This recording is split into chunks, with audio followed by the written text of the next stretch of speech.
We are back, baby. Welcome to another Wimu transmission. Now, for today's episode, I have a story to start us off, but also for the newer listeners, my new viewers, my more recent subscribers,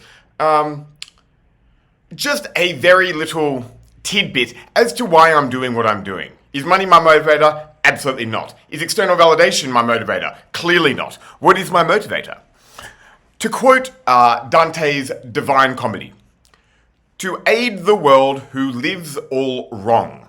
Now, we're going to be getting into this, just as, I've gone on about it ad nauseum, but we'll get into more of the nuance in this, and it doesn't take a genius to see, looking around the world, that we live in possibly the most polarized, divisory world of human existence. I don't know that for certain, but we are pretty up there. So I'm going to be explaining how this is actually a systemic issue, how this is instilled, indoctrinated, programmed into us from birth, okay? And also a very important note on the importance of defining the language you use, okay? But to start us off, a little story from the other day. I was sitting down at the pub and I had my little Wumu sign out with my social handles and my little catchphrase for the day, my little creative aspect of the day. And a gentleman who sits across from me having coffee each morning, he came over, mentioned that he's friends with one of my friends, or a lovely lady that I speak to most mornings, and was curious about what I was doing. So he asked, so what is this? And I was like, okay, well, I'm the ad, and this is where to find me. And he goes, okay, but what is that? And I said, well, it's a platform for sharing ideas. And so he goes, okay, what are your views on climate change? And I was like, whoa, way to get out of the gates, bruh. Anyway, I responded, the second question, and what are your thoughts on anti-Semitism? And I was like, damn, dog, talk about two loaded questions. And I think he was looking for an argument. I don't know this for certain, but here comes the importance in defining our words. So my response to him was, well, Semitism, or Semitic itself, is a language. It was a branch language of which Akkadian, Babylonian, Phoenician, Canaanite, Hebrew, this all descended from. Irony being, he claimed to be a Zionist. This is an ideology. It's not a religion. It is an ideology. The irony being that a lot of Zionists actually study the Babylonian Talmud. Now, Babylon is modern-day Iraq. It is Arabic. So, remember, you are what you judge. Until you stop judging what you are, you'll attract what you judge. So, I think he was trying to insinuate that I'm some anti-Semite. And I'm like, bro, my best mates are all Jewish. I grew up around here. There is a distinction between Zionism and Judaism, okay? But, the irony being that Babylon itself is Arabic. And the Zionist agenda at current, committing war crimes, genocide against Arabic people, Palestinians, there's a wonderful irony there. It's not wonderful, but it is ironic nonetheless. But anyway, I'll come back to this a little bit later. And upon my response, this man also claimed to be a scientist. And I said, I can show you scientific proof that, the scriptures that you study actually have probably a little bit more to it than you're interpreting. For those with eyes to see, the astrotheologian, the esoteric anatomical aspect. I've done videos on these, so I'm not going to go into it. But upon saying this, he just walked off. The scientist didn't want to look at the evidence. Anyway, you never had a chance. Okay, what do I mean by this? So, the second we are born, at least in the current Western medical sphere, the healthcare system, we are born in a hospital, we are removed from our mothers, we get a birth certificate, which is essentially a receipt of our being alive, and it will claim, okay, you are Caucasian, you are an American, you are a Christian, or you're a Jew, or whatever it is. All these labels from birth.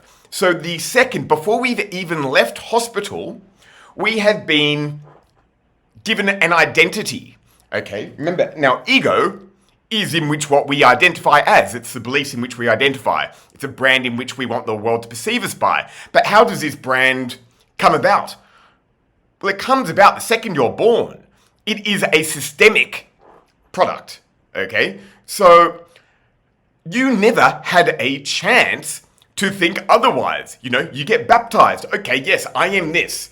Because my parents are this, and this is the people I hang out with, I am that. Right? Without actually having any experience otherwise. So you get boxed in from the second you are born, right? Now, why do they do this? Well, I mentioned in the episode prior, or the one prior to that division, that is an ignorant trait. Love and compassion and collaboration is intelligent. Ignorance is born in fear. It is divisory, right? So this is all fear-mongering, essentially. But a divided nation, a divided population, divided world, is one far more easy to manage. If everyone is distracted fighting against each other, the ones up here can just play ventriloquist, They can pull the strings, cause a war here, create famine here, energy crisis over there, and this maintains this negative loop, this low vibrational state of the population. And if everyone's against each other, remember, Maya is the illusion of the other.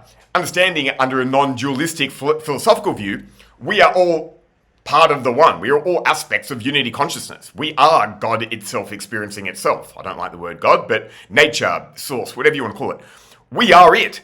We are experiencing ourselves. So the very nature of division is you just fighting yourself, right? And these people know this. They know the power of this. It's a low vibrational state, and you were distracted in this low vibration, right? So by breeding this division from birth, and we've gone on, again, ad nauseum about the 12-step program that is education, and then further still into the very myopic view of university education, higher education. It's like, if you're a scientist, it's like, oh, I am a biologist. I am a geologist. I am this. It's not broad spectrum. And you need the broad spectrum because all is connected, right? You can't get a thorough understanding of the macro if you are so caught up in the semantics of the micro, right? So this is all by design to maintain control, okay? And that they do a good job of. Give them that. Now, in defining our words, what political leaning do you have? I'm more on the left side. Oh, I'm more on the right side. Well, I'm up, down, in and out, motherfucker. It's like, this is, the illusion of free will is choice. Understand, free will itself, and I've done another video on this, free will is the ability, the privilege, to discern and act on thought. Understanding we are not our thoughts. So for any material scientists out there, I've got a thought experiment for you. Predict your next thought. You can't. It's non-local. You are not your thoughts. That is ego speaking. You are not your thoughts. You cannot predict your thoughts. It is not emergent. It is non-local. Mind creates matter, not matter creates mind. Anyway, let's not get too far off course. So, again, this is just playing into more of this divisory, the separation of a population in order to manage said population and in order to maintain control. So, and it's very funny. Oh yeah, I'm a radical left. So, at the far, far, far left, you have socialism and communism. And at the very far right, you have authoritarianism, fascism, dictatorship. They are closer to each other than, say, a centralist libertarian standpoint. It's like far left turns into far right. That is a closer political leaning than a balanced centrist view. I personally, I'm an anarchist. I believe if we can attain a certain level of conscious awareness among the world, realize we are not here to fight against each other, we're here to collaborate with each other. We don't need anyone to govern ourselves because we can govern ourselves. Govern us because we can govern ourselves. We can get to that point, and we will. It may take a little bit of doing and a little bit of time and a bit of a bumpy road, but we will get there in the end. So this is just providing an example, trying to lay it down how, we believe we are that. Oh, I am left, and you are unable, due to cognitive dissonance, you cannot see outside of that. It's pretty funny. Now, religion. So back to my initial story. So before I mean, after he walked off, I really wished I had the opportunity to ask one more question. Now, clearly, he was a Jewish man. But I wanted to ask him, okay, well, what is a Jew? Is a Jew by blood? Is it by faith? Can you marry into Judaism? And then within Judaism, I mean, you have ultra-Orthodox, which is generally an exoteric, worshipping Yahweh, a God separate to yourself. You have Kabbalah, which is the mystic tradition of Judaism. And again, Judaism I consider a tradition. Same way Christianity and Islam, they are traditions. The idea of religion in its current iteration is corporate religion. So obviously the Catholic Church was the birth of corporate Christianity, but we won't go too into that. But in its current iteration, these are control mechanisms. They have lost touch from the true intention of the scriptures they study, the true wisdom lying within them for eyes to see. But they, so if you get baptized, okay, I'm a Christian. But what's a Christian? You go, and I've said this before, and I'll repeat it again because it's profound. You go tell a Northern Irish Protestant that they are the same as an Irish Catholic. Both are technically Christian, but you won't find more opposing worldviews on the planet, right? What about the Shia and Sunni Muslims, right?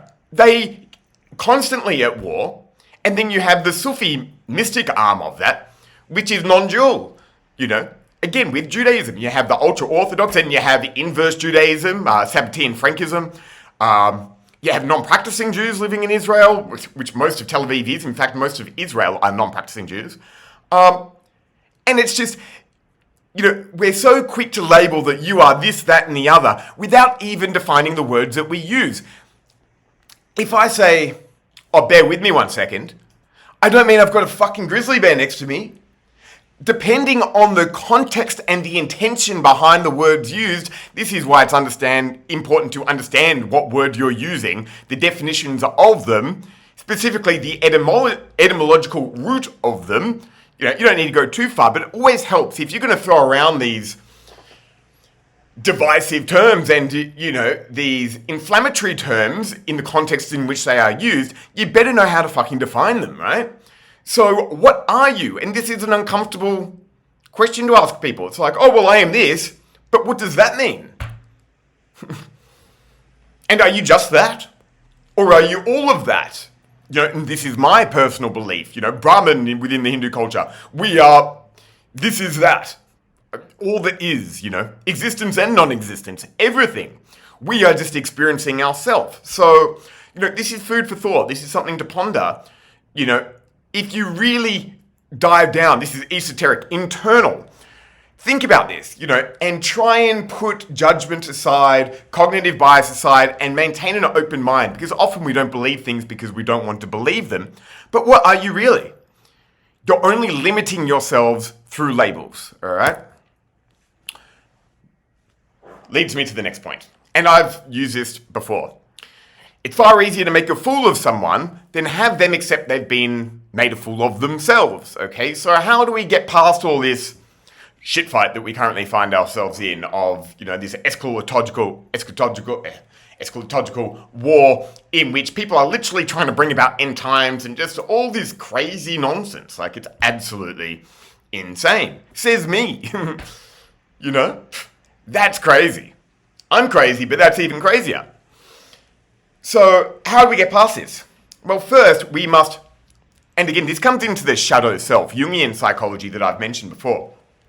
In order to become the best version of ourself, that is, we are all a Messiah, we are all a Christ, we are all a vessel for spirit, we all have a divine spark within us. In order to become the best version of ourselves, we first must accept the worst aspects of ourselves. This is just shadow work 101. This is, hugely in vogue at the moment as well. So this, and, very nuanced here, this is kind of the idea behind Sabbatean Frankism, like the inverse, sinning to, indulging in the taboo. It's not about committing bad acts. It's about accepting aspects of yourselves that society would deem taboo. It doesn't mean go fucking hurt people or do stupid shit. It just means acknowledging aspects of yourself that you may have rejected, Hunter Biden the other day. He's a funny dude. He came out the other day and he basically noted that the Washington power structure, the current iteration that controls Washington, are all closeted old men. They're closeted homosexuals, like Lindsey Graham, who just passed, Mitch McConnell. I'm sure there's plenty of them. Clearly there is. But he was quite eloquent in how he put this. He's like, when you reject a certain aspect of yourself, especially to get to that age, there is a darkness that grows inside of you. It festers, it rots. Okay? Now, I went through this in my Psychology of Hurt video. Why do we hurt others? You only chop a man's head off to make yourself feel taller. Okay? This is true. The idea of why these people are committing these atrocities are essentially, and this is very surface level, but if I can't be happy, then you can't be happy. That is basically it. So, people, let's take accountability for where we're at. We're not in a good spot. Okay? Let's just agree with that. We might need to change the way we think, because our current thinking, you can't change the world, you can't fix the world's problems with the same thinking that created them, right? And look at where we're at. Maybe we have to change a few things, and maybe that starts with us. Woo-moo. Woo-way.